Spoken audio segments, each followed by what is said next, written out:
తిరుపతిలోని శ్రీ కపిలేశ్వర స్వామి వారి ఆలయంలో బ్రహ్మోత్సవాలు ఘనంగా ప్రారంభమయ్యాయి. ఉత్సవాల సందర్భంగా ఉదయం స్వామివార్లకు విశేష పూజలు చేశారు. సాయంత్రం మూషిక వాహనంపై గణపతిని అధిష్ఠింపచేసి ఊరేగించారు. మాడవీధుల్లో విహరిస్తూ స్వామివారు భక్తులకు అభయ ప్రదానం చేశారు. తదుపరి శాస్త్రోక్తంగా అంకురార్పణ వేడుక నిర్వహించారు. ఆదివారం ఉదయం ధ్వజారోహణ ఘట్టం జరగనుంది. ఈ ఉత్సవాలు ఈ నెల 17వ తేదీ వరకు కొనసాగుతాయి. బ్రహ్మోత్సవాల్లో భాగంగా ప్రతిరోజు ఉదయము సాయంత్రము స్వామి అమ్మవార్లకు విశేష వాహన సేవలు జరుగుతాయి.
శ్రీకాకుళం జిల్లా మందసలోని వాసుదేవ పెరుమాళ్ల ఆలయంలో 17వ బ్రహ్మోత్సవాలు ఘనంగా జరుగుతున్నాయి.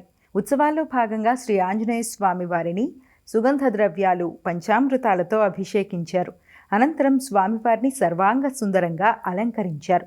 బ్రహ్మోత్సవాల సందర్భంగా వాసుదేవ పెరుమాళ్ల ఆలయంలో స్వామివారి నిజరూప దర్శనాన్ని తిలకించిన భక్తులు పులకించారు. ప్రాంగణమంతా గోవిందనామ స్మరణతో మార్మోగింది.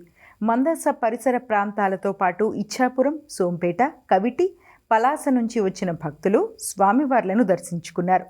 ఉత్సవాల్లో భాగంగా సాయంత్రం సుందరాకాండ పారాయణతో పాటు సాంస్కృతిక కార్యక్రమాలు నిర్వహించారు.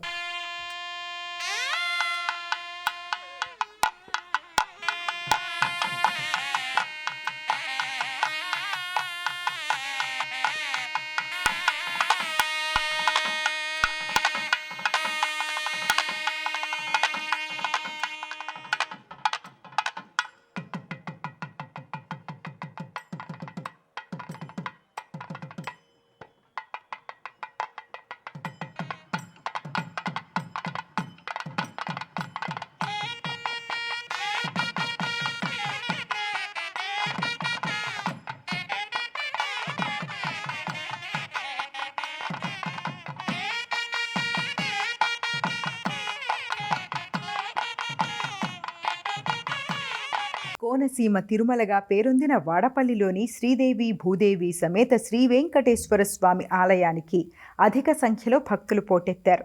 7 శనివారాల వెంకన్నకు 7 ప్రదక్షిణలతో మొక్కులు తీర్చుకునేందుకు వేకువజాము నుంచే భారీగా తరలివచ్చారు భక్తులు. స్వామివారి తొలి హారతితో గోవిందుడు భక్తులకు అభయ ప్రదానం చేశాడు. రద్దీ నేపథ్యంలో స్వామివారి దర్శనానికి గంటల కొద్దీ వేచి చూడాల్సి వస్తోంది. ఈ నేపథ్యంలో భక్తులకు ఇబ్బంది కలగకుండా ఆలయ డిప్యూటీ కమిషనర్ నల్లం చక్రధర్రావు ఆధ్వర్యంలో సిబ్బంది ప్రత్యేక ఏర్పాట్లు చేశారు.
వేదాశీర్వచనం టికెట్ కలిగిన భక్తులకు అంతరాలయ దర్శన వెసులుబాటు కల్పించాలని వాడపల్లిలోని శ్రీ వెంకటేశ్వర స్వామివారి దేవస్థానం పాలక మండలి నిర్ణయించింది. 10,000 రూపాయలకు పైగా విరాళం అందించే దాతలకు స్వామివారి చిత్రపటాన్ని జ్ఞాపికగా అందజేయాలని సభ్యులు తీర్మానించారు. మార్చి 28 నుంచి ఏప్రిల్ 3 వరకు శ్రీ స్వామివారి కళ్యాణ మహోత్సవాలను వైభవంగా నిర్వహించాలని నిర్ణయించారు. చైర్మన్ ముదునూరి వెంకటరాజు అధ్యక్షతన నిర్వహించిన ఈ సమావేశంలో డిప్యూటీ కమిషనర్ నల్లం సూర్యచక్రధర్రావు పాల్గొన్నారు. అఖిలాండ కోటి బ్రహ్మాండ నాయకుడి క్షేత్రం నిత్యం భక్తజన సంద్రమే. తిరుమలలో భక్తుల రద్దీ కొనసాగుతోంది. దేవదేవుడి దర్శనం కోసం కొండపై వైకుంఠం క్యూ కాంప్లెక్స్లోని 23 కంపార్ట్మెంట్లలో భక్తులు వేచి ఉన్నట్టు తిరుమల తిరుపతి దేవస్థానం ప్రకటించింది. టోకెన్లు లేని భక్తులకు సర్వదర్శనానికి 12 గంటలు పడుతోందని తెలిపింది. 300 రూపాయల ప్రత్యేక దర్శనం టికెట్లు బుక్ చేసుకున్న వారికి స్వామి దర్శనానికి 4 గంటలు పడుతోంది. శుక్రవారం కూడా భక్తుల రద్దీ అధికంగానే ఉంది. 67,000 మందికి పైగా భక్తులు శ్రీ శ్రీనివాసుని దర్శించుకున్నారు. దాదాపు 25,000 మంది భక్తులు తలనీలాలు సమర్పించారు. భక్తులు సమర్పించిన కానుకల ద్వారా తిరుమల తిరుపతి దేవస్థానం హుండీల నుంచి 3,78,00,000 ఆదాయం లభించింది. శ్రీ రామానుజుల వారి సమతామూర్తి స్ఫూర్తి కేంద్రం ఆధ్యాత్మిక సౌరభంతో అలరారుతోంది. సమతా కుంభ్ 2026 పేరుతో కొనసాగుతున్న బ్రహ్మోత్సవాలు భక్తులను తన్మయులను చేస్తున్నాయి.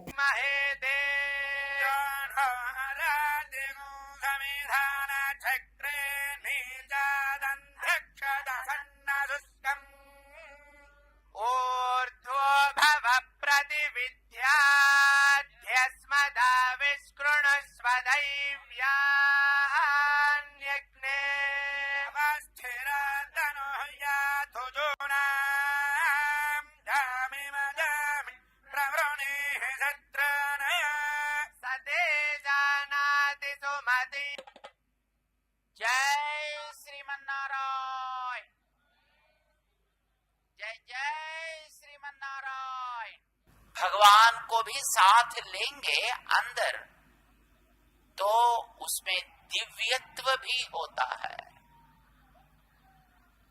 ये दिखाना ही कछुआ का काम है. भगवान कछुआ को अपना वाहन बनाकर, अपनी नाव बनाकर हमको भी दिखा रहे हैं. आप खरगोश जैसा दौड़ो मत.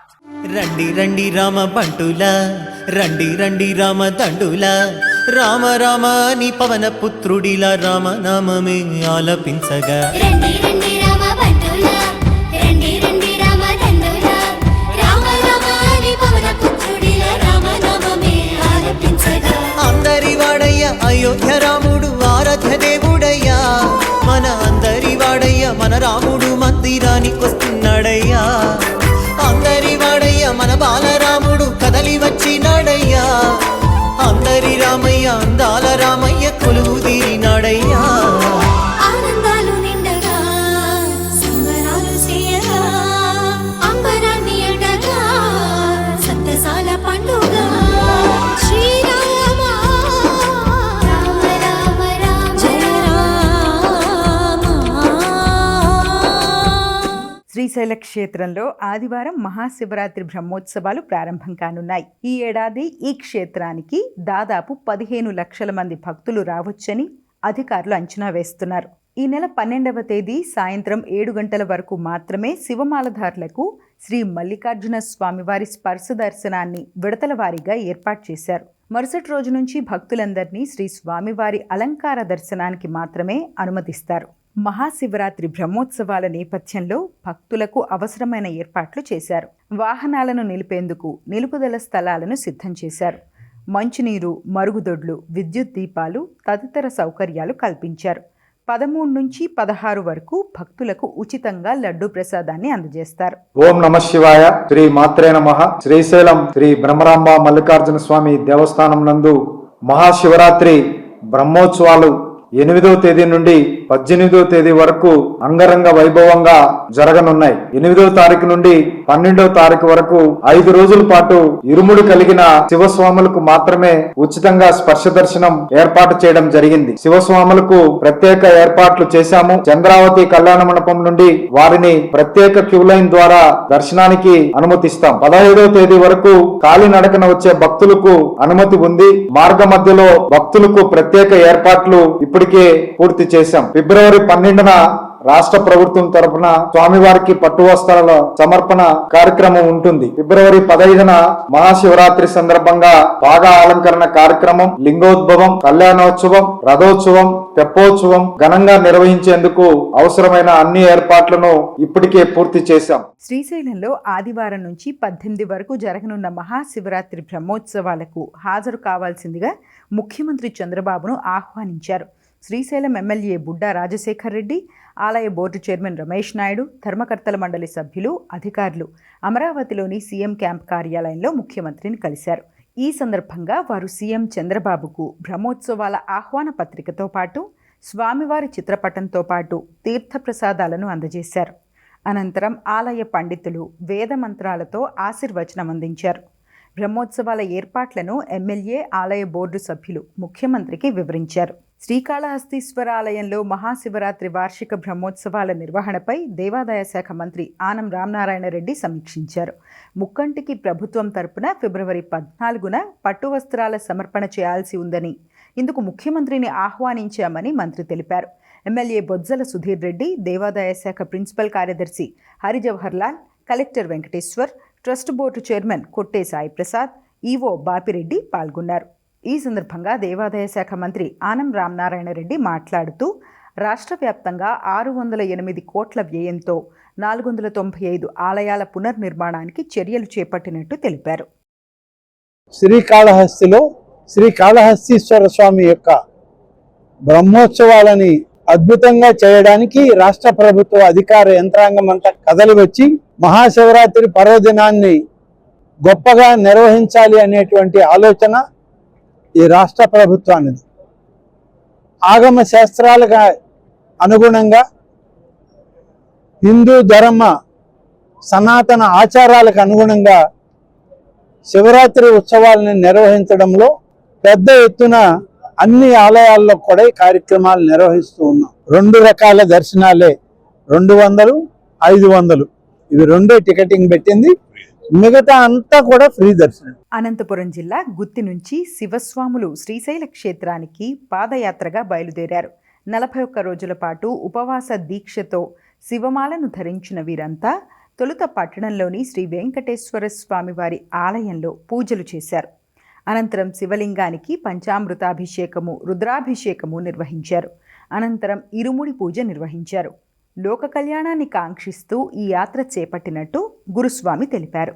వేములవాడ శ్రీ భీమేశ్వర ఆలయంలో చేస్తున్న ఏర్పాట్లను ఇన్ఛార్జ్ కలెక్టర్ గరిమా అగ్రవాల్ పరిశీలించారు.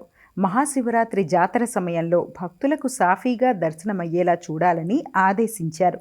తొలుత వీఐపీ దర్శనాల కోసం చేసిన ప్రత్యేక ద్వారము, బ్యారికేడింగ్ను పరిశీలించిన ఇన్ఛార్జ్ కలెక్టర్ ఆలయ ఎగ్జిక్యూటివ్ ఇంజనీర్ రాజేష్కు పలు సూచనలు చేశారు. అనేక చోట్ల తాగునీటిని అందుబాటులో ఉంచాలన్నారు. భీమేశ్వర ఆలయంలో ఈ నెల 14 నుంచి 3 రోజుల పాటు శివరాత్రి జాతర ఉత్సవాలు జరుగుతాయి. కాళేశ్వరంలో మే 21 నుంచి జూన్ 1 వరకు సరస్వతి అంత్య పుష్కరాలు జరగనున్నాయి.